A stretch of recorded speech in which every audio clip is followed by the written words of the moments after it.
Hello, my name is Evan Manning, and this is my introductory video, Module 1 for EDL 854 VB. A little bit about myself.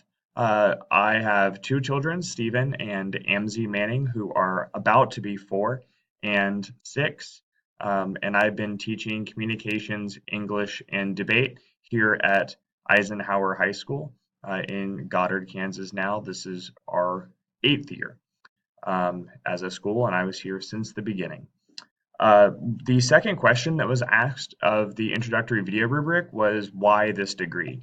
I'm really passionate about wanting to communicate with a larger number of people and to try to help as many people as I can, specifically students, and to try to help their educational settings and futures. And I think the sheer numbers that you can sort of affect in a positive way in creating that culture as a school is something that I'm really passionate about and looking forward to doing both in the future and fairly soon. Also, and this goes with the next question, which was the background for the degree. I also have a communications degree and other as well as the teaching stuff. And I'm really passionate about using that sort of expertise that I have and that passion that I have for communication in a way and in a path that can really help more total people. Also, with that, again, with the admin sides, and this goes a little bit into the next question, which is strengths and weaknesses.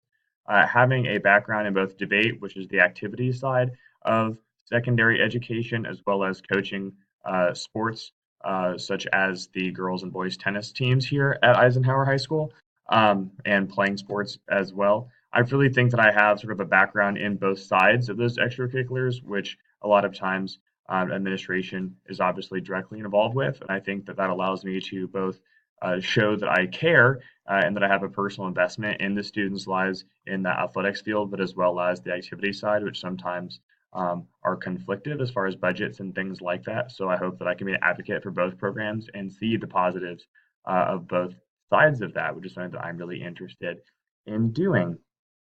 Finance strengths and weaknesses. I thought about this a little bit, and personally, I do teach Dave Ramsey and the Dave Ramsey personal finance classes through my church with my wife, and I do think that that has helped sort of just overall be willing to have open discussions about finance and sort of learn that that communication is really vital and that buy-in is really vital. I think that the old view of money as being sort of an archaic topic that we don't want to speak about is a dangerous one, and specifically for education systems. Obviously, we all know people of whom are going to be in this class that money sort of rules everything in what we can and can't do, and that it's not just money itself; those become opportunities for our students and things that they need to succeed. And I think that being able to have those conversations and sort of be open with them is important and something that I am both willing and hopefully able to do effectively. And I'm looking forward to learning some of the intricacies of the finance as well, so I can be more informed before any of those conversations need to exist. Thank you, and I look forward to this class.